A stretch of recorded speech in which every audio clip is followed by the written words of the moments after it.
за всички българи, които не осъзнават, че няма по-прекрасно място от България.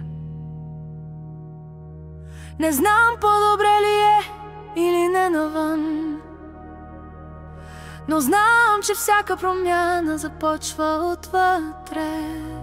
Вътре в нас е ключа за пробуждането от тоя сън. Сега момента за действие. Не чакай утре.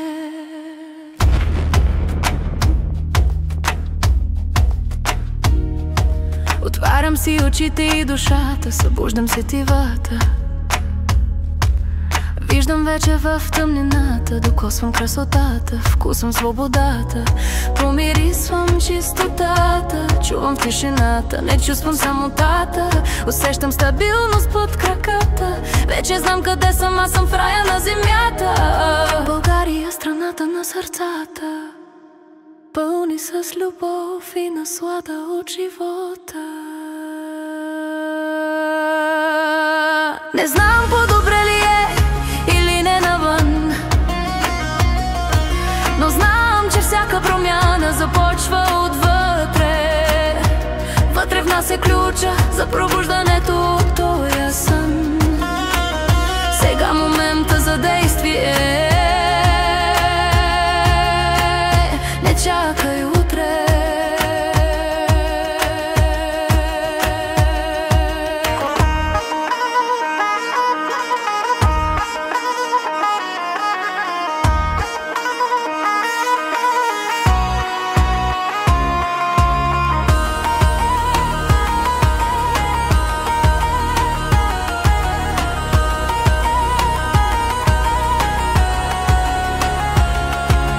Българио, гордея се, че само твоята пръст, родена от хляб, песни, огън и култура. В шепа мяста целият ми свят се е побрала, всеки камък оформя те като скулптура. Искам да видя славно ти минало, искам да докосвам твоето вълшебство, искам да усетя твоето ухание, искам да вкуся от твоето смирение, искам да чуя твоята тиха сила, искам да чувствам твоята закрила.